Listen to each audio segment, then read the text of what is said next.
देख के मैंने पढ़ना शुरू किया, लेकिन होम्योपैथी से खाली नहीं।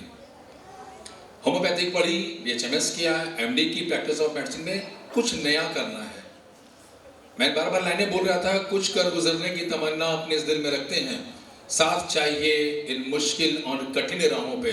मैंने टीचर से कहा था, लोगों से कहा था, जो आप साथ हमारे होंगे तो हम भी कुछ कर दिखाएंगे, जो आपके हाथ सर पे हमारे होंगे तो रास्ते खुद ब खुद मंजिल बन जाएंगे। और वो मंजिल आज यहाँ तक 28 सालों में as an homeo ortho healer हमारे साथ चलती चली आ रही है। उसको और ही कहाँ तक ले जाना है, ऐसे बड़ी मंजिल। अचानक एक केस ठीक हुआ, सब अचानक ही होता है। होम्योपैथी में कहा था ना, चमत्कार हो गया, लेकिन वो चमत्कार नहीं था, एक अध्ययन था, एक अध्यापन था, और उसका आज प्रतिफल। कहना बहुत आसान है, metabolic bone disorder, homeopathic science, homeo ortho healing. Metabolic bone disorder अगर हम एक दृष्टया देखते हैं, प्रथम दृष्टया देखते हैं तो रिकेट्स, थोड़ा सा बढ़ते हैं तो ऑस्टियोमैलेशिया, थोड़ा सा और बढ़ते हैं तो ऑस्टियोपोरोसिस। इलाज किसी का नहीं है, एकमात्र इलाज बताया गया था जब हम पढ़ते थे, कैल्शियम दे दो, शैशे दे दो, ये दे दो, धूप में बैठा लो। लेकिन उसके बावजूद, सब खाने के बावजूद बच्चे हमारे पास जब आ रहे थे कि सर किसी तरह का काम नहीं हो रहा है, बच्चों के पैर टेढ़े हो रहे थे कि हम 12, 14, 15, 18 साल के होंगे तो ऑपरेट करेंगे। इस तरह की जनरेशन जब हमारे पास आनी शुरू हुई तो सोचने का मजबूर हुआ कि कुछ नया करना है और ऐसा करना है कि ये जो पिक्चर्स दिख रही हैं, ये बच्चे क्या भविष्य में नॉर्मल चल सकते हैं। I want to walk normally, please help me. जब इनके पेरेंट्स कहते थे कि डॉक्टर साहब कुछ आपके पास है, आपने लिखा तो है होम्यो ऑर्थो हीलर, लेकिन वाकई कुछ था, क्योंकि जितना भी दिख रहा था इस सिस्टमिक बोन डिस्टर्बेंस था। क्या खाया, क्या एब्जॉर्ब हुआ, मेडिकल टर्म्स लिखे हैं, सब डॉक्टर ने पढ़ाई जरूरत नहीं है। क्या खाया, क्या एब्जॉर्ब हुआ। अब एब्जॉर्ब करने वाला यंत्र अगर गड़बड़ है, सब बेकार है। मैं कितना भी अच्छा गाता हूं, अगर इको नहीं होगी तो आवाज अच्छी नहीं आएगी। इसी तरह से जब हमने इसको स्टडी किया, deformities, lots of deformities are there, the genu varum deformity, genu valgum and a windswept. ये वेंट शिफ्ट बड़ी नहीं अलग चीज थी, एक ऐसी हवा, ऐसी चीज चली जिसमें कि दोनों पैर एक तरफ, दोनों घुटने पास और दोनों घुटने दूर। अब कोई चलेगा तो कैसे चलेगा, यानी ठुमक ठुमक कर चलता बचपन। ये होम्योपैथी का दर्शन है जनाब, न सुइया न चीरफाड़, बस तरीका इलाज है जुदा। वह दर्द और मर्ज संग आते हैं और हम उनके चेहरे पर अपनी इन दवाओं से मुस्कान सजाते हैं।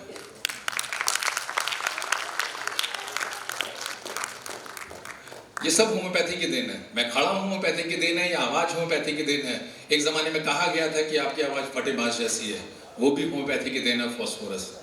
किसी शख्स ने कहा था कि ये फॉस्फोरस पर्सनालिटी है, और कहने वाला शख्स कोई और नहीं था, रजत चट्टोपाध्याय, जिन्होंने बहुत बाद में बोला था। लेकिन हमारे ताऊ जी ने आज से करीब 35-40 साल पहले इस मेडिसिन को मुझे दिया था। तब मेरा इंटरेस्ट आया कि वाकई होम्योपैथी बहुत बड़ी साइंस है। What is an homeopathic ortho healing? It's a treatment of ortho disease by homeopathic medicine with proper management and, यहाँ and बहुत जरूरी है, rehabilitation aids to reduce incidence of disability। बहुत ही खतरनाक चीज है। जब मैंने ये देखा उस समय में, जब मैं पढ़ रहा था तो सुपर स्पेशलाइजेशन के स्पेशलाइजेशन भी नहीं होता था। बीएचएमएस अपने आप में एक सुपर डिग्री होती थी, जिसने कर लिया, it's sufficient, he is a well find doctor. But after that started the MD in 2 years outward course step से शुरू हुआ। तो सुपर स्पेशलाइजेशन, ये उस समय मैंने कोटेशन लिखा था, super specialisation in homeopathy is a need of present days at that days also to reduce metabolic medicine posture and injury oriented complications, homeo ortho healing. कुछ करना होता है तो कुछ प्लानिंग होती है। जैसे यहाँ सेमिनार हुआ, बहुत सारी प्लानिंग हुई। मैं और मेरी वाइफ कई सालों से, जितने साल से मैं प्रैक्टिस बता रहा हूँ उसके 1 साल ज्यादा से मैं अपनी वाइफ के साथ हूँ, 29 years। Our aims to rehabilitate the patient from his pain and discomfort, establishment of an alternative system of a treatment for the orthopedic diseases, generative awareness against job-oriented complaints। Awareness भी देंगे, जैसे मैं आपको बता रहा हूँ, आप किसी और को बताएंगे, कैसे भी बताएंगे। And awareness for the growing children, newborn babies against rickets and poliomyelitis, CTEV, congenital talipes equinovarus, and lots of congenital acquired anomalies जहां होम्योपैथी काम कर रही है, विद डॉक्यूमेंटेशन काम कर रही है, इंटरव्यूज के साथ काम कर रही है, पेशेंट के पेरेंट्स खुश हैं और होम्योपैथी का नाम कर रही है। डिसेबिलिटी यानी किसी को कुछ भी परेशानी हो जाए, जो एक यंत्र एक अंग किसी का ना चल पाए, कोई सुन नहीं पा रहा है तो डिसेबिलिटी है, कोई बोल नहीं पा रहा है तो डिसेबिलिटी है, किसी के मन में खराबी है तो वो भी एक डिसेबिलिटी है, किसी को सोचने में खराबी है तो वो भी एक डिसेबिलिटी है, और किसी के पैरों में खराबी है तो वो भी एक डिसेबिलिटी है। लेकिन जब हम ऑर्थोपेडिक पॉइंट ऑफ व्यू से बात करते हैं तो ये बात ऑर्थोपेडिक को लेते हुए करते हैं, तो इसके लिए डिसेबिलिटी का काज है injury, trauma, congenital defects, metabolic bone disorders, osteoarthritis, rheumatoid arthritis and all the things. I want to walk normally, please help me.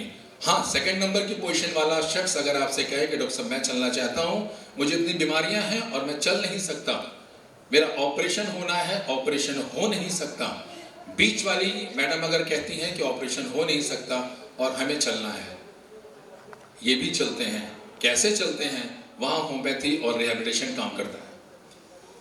First video please, first video चला दीजिए और एक एक करके सब चलाते जाइए। इसमें दिखी डिफॉर्मिटी वॉक जो भी आपको दिख रही है, the upper scale is a rickets and a second one is a rickets and osteomalacia mixture disease and a deformity in young childrens, girls, boys. इसकी वॉल्यूम करिए भैया, वॉल्यूम इसमें अटैच करिए, और जितनी भी डिफॉर्मिटीज दिख रही हैं सब अपने अंदाज में चल रही हैं, सब हमारी क्लिनिकल पैसेज की हैं। और ये सबसे पहले वाली जो चल रही है शायद 2008 में है, उसके बाद बहुत सारे बच्चे। कितनी उम्र है? सबको पता है विटामिन बी से डिफिशिएंसी से, विटामिन डी की डिफिशिएंसी से, मैल एब्जॉर्प्शन से, लेकिन ये बच्चे तब आए जब सब कुछ खिला दिया गया। यहाँ पढ़ना हमको पड़ा था कि क्या हमारी मेडिसिन एसिमिलेशन में वर्क करेगी, उस पे काम करा गया। एक सिंपल सा फॉर्मूला है कैसे रिकेट्स हुआ, डेफिशिएंसी विटामिन डी, कैल्शियम की डेफिशिएंसी, डेफिशिएंसी ऑफ फास्फोरस, जो हमने पढ़ा था। ये भी वैसे ही है कि इन डेफिशिएंसी से ऐसा होता है। और एक और कॉज होता है बच्चों में पैर टेढ़े होने का, कि वो टेढ़े मेढ़े पैर करके वॉकर चलाते हैं। 3 से 4 महीने के बच्चे, माँ काम कर रही है और बच्चों को छोड़ देती है, उनके पैर भी टेढ़े होते हैं। वहाँ rickets, osteomalacia, metabolic bone disorder नहीं, वहाँ पे डिफेक्ट है वॉकर का, उसको भी देखना होगा। जो बच्चे बैठे हैं, ऐसा केस हमारे यहाँ आया। हमारे यहाँ आने से पहले बहुत जगह गया और बहुत जगह जाने के बाद जब आया तो उसकी पिक्चर ये थी। इस बच्चे को पूरी पिक्चर देखिए, frontal bossing, pot belly, genu valgum, thickened wrist and ankle joint और डिकेड टीथ। इतनी अच्छी पिक्चर नहीं मिलती है रिकेट्स की। सबसे पहले बच्चा जब आपके पास आएगा तो बच्चा कपड़े पहने रहेगा, बहुत प्यार से उसको पकड़िए और टॉफी दीजिए और उसकी कलाई को पकड़िए। पहली पिक्चर है, उसकी कलाई चौड़ी होगी। दूसरी पिक्चर जब पूछेंगे तो recurrent loose motion, recurrent fever, cough and cold, एकदम जो स्कैटर्ड बच्चा पड़ा रहता है, एकदम स्कैटर्ड होता है। जॉइंट्स का जब एक्सरे कराते हैं तो बहुत कुछ निकल के आता है। फर्स्ट चला दीजिए इसका, फर्स्ट, हेलो,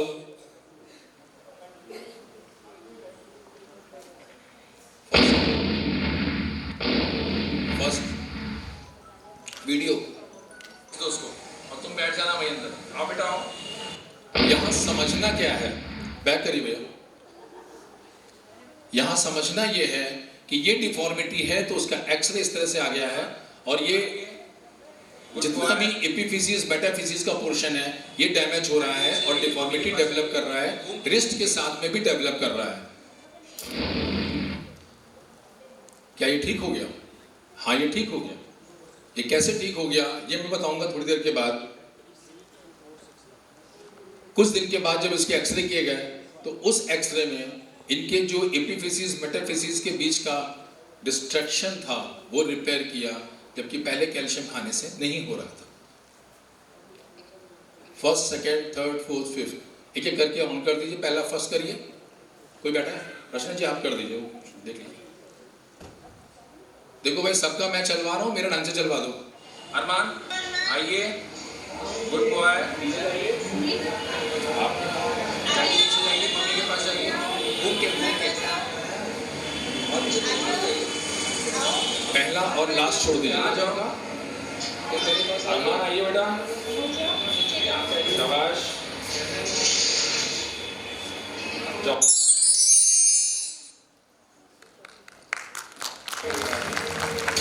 अभी इसको रोक दीजिए। Thank you. ये क्या था? ये कई साल पहले बनाया गया था, जिस समय एआई भी नहीं आया था, और एआई से ऐसा बनेगा नहीं, क्योंकि बहुत सारे केसेस हैं।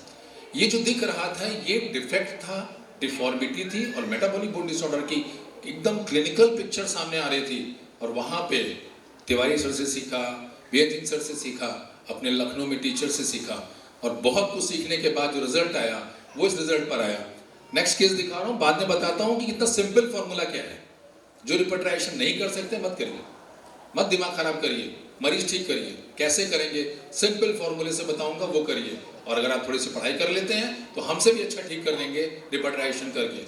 लेकिन जब आप कई केसेस की हिस्ट्री लेना शुरू करते हैं तो लगभग 2-3 मेडिसिन आपके पास आ जाती हैं, और उन्हीं मेडिसिन में आप स्टार्ट करिए। मैनेजमेंट जरूर दीजिए, क्योंकि जितने बैठे हैं आधे चश्मा पहने हैं। अगर इतनी पावर है तो चश्मा ना पहने, चश्मे के साथ अगर अपनी दवा खाएंगे तो कैटरेक्ट को हम रोक सकते हैं। जब ये बच्ची हमारे पास आई 6 अगस्त 2024 में, इससे पहले कम से कम 50-60 केस मेरे पास हैं, लेकिन ये लेटेस्ट मैं दिखा रहा हूं आपको। जेनू वेलकम नी आपको दिख रहा है, दोनों घुटने लड़ रहे हैं आपस में, डिफिकल्टी इन वॉकिंग, आपने वॉक देखी। और एक पिक्चर जो इसके में आई, सर्वाइकल ग्लैंड प्रेजेंट, थोड़ा सा एक एडिशन हुआ। And broadening of the knee and wrist joint, muscular weakness, painful, unable to walk, stand, unable to stand, and last, second last जो लिखी है, दैट्स अ स्कोलियोसिस। ये सब आएगा एक्सरे में देखने पे। जब रेडियोलॉजी आप पढ़ेंगे, रेडियोलॉजी करेंगे, पैथोलॉजी देखेंगे, क्लिनिकल देखेंगे।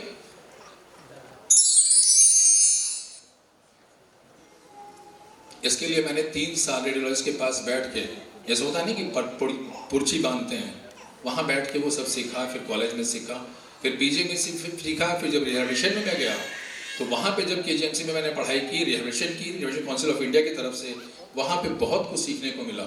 इस पूरे केस में एक चीज देखनी है, सबसे पहले देखनी है कि रीढ़ की हड्डी टेढ़ी है। या तो रीढ़ की हड्डी टेढ़ी है, उसकी वजह से घुटने टेढ़े हैं, या घुटने टेढ़े होते चले गए तो रीढ़ की हड्डी टेढ़ी हुई। और जब रीढ़ की हड्डी टेढ़ी हुई तो रीढ़ एक ऐसी चीज है, हम आयुर्वेद में भी कहते हैं कि सारे आपके तंत्र जो हैं वो तंत्रिका तंत्र से संबंधित हैं, और अगर स्पाइन स्ट्रेट नहीं होगी तो आपकी बॉडी की फंक्शनिंग नॉर्मल नहीं होगी। इस पॉइंट को नोट कर लें, क्योंकि ये मेरे 28 साल का एक्सपीरियंस है, और 30% केसेस स्पाइन को करेक्ट करने से ही अदर डिजीज के भी ठीक हो जाते हैं। ये मैं खुले मन से बोल रहा हूँ, क्योंकि मैंने अपनी क्लिनिक में पाया है। इस बच्ची में रिकेट्स था। रिकेट्स के पॉइंट ये थे, एपिफिजिस मेटाफिजिस के बीच में इरोडेड है, सिंपल भाषा समझ, रेरिफिकेशन है, जिसको कि स्मूथ होना चाहिए था वो नहीं है। लेकिन एक पॉइंट और आया, ऑस्टोमलेशिया। ऑस्टोमलेशिया में बोन जो होती है वो वीक होती है और पेरियोस्टम इंटैक्ट होती है, यानी mid of the bone break करती है। और यहाँ पे नेक फीमर बच्चे का जो दिख रहा है लेफ्ट वाला, लेफ्ट वहां से सही दिख रहा होगा, राइट से कंपेयर करिए, ये लेफ्ट कहलाता है, वो राइट कहलाता है। जब हम एक्सरे व्यू में देखते हैं तो ये लेफ्ट में देखेंगे तो एपिफिजिस मेटाफिजिस हेड के बाद में एक ब्रेकिंग आ रही है। ये क्यों आई? तो इसको जब पकड़ा गया तो ये ऑस्टोजेनिस, ये ऑस्टोमलेशिया की तरफ जा रहा था। यानी कि सबसे पहले हमें अपने बच्चे को चलने से रोकना है, तो डिफॉर्मिटी हम करेक्ट कर सकते हैं। ये इसके लोकलाइज पिक्चर्स हैं। फिर आया पैथोलॉजी। इतना कैल्शियम खाने के बाद, सर्जरी की तरफ रेफर करने के बाद, इन सब पेशेंट के refer to surgery, refer to orthopaedic surgeon for surgery, ये सब लिखा हुआ है। सारे केसेस मेरे पास हैं, लेकिन इसको कैसे सॉल्व करेंगे? अब इसमें विटामिन डी 0.73 था, मैंने कहा रिपोर्ट गलत है, लेकिन वो रिपोर्ट भी अच्छी एक एजेंसी से थी, सरकार डायग्नोस्टिक लखनऊ की बहुत ही नामी गिरामी है, वहाँ से करी गई थी। SGPT SGOT लगभग नॉर्मल आ रहा था, लेकिन एक पॉइंट गड़बड़ किया, अल्कलाइन फॉस्फेटेज। कब कब पड़ता है? सबसे पहले तो जब जॉइंटिस होता है तब बढ़ता है, दूसरा बढ़ता है जब कहीं शरीर में डिस्ट्रक्शन होता है, आइदर कैंसरस हो या इसके अलावा अगर बोन में डिस्ट्रक्शन है, कुछ बाहर जा रहा है, तो एल्कलाइन फॉस्फेटेज बढ़ता है। चूंकि ये ऑर्थोपेडिक का केस है, उससे संबंधित है, तो इसको हमने इधर उधर न ले जाकर के वहीं पे कॉन्सेंट्रेट किया, लेकिन एक चीज को ध्यान दिया, alkaline phosphatase, SGOT, SGPT liver से भी संबंधित होते हैं, और यहीं पे आके सारी सुई रुकती है, जो मैं आप सबको बताना चाहता हूं। Metabolic bone disorder, the key point, the key organ, how to manage. नीचे वाला वीडियो चला दीजिए। मैं यहाँ पे इसलिए आया चूंकि 2 स्पीकर्स की पेन ड्राइव नहीं चल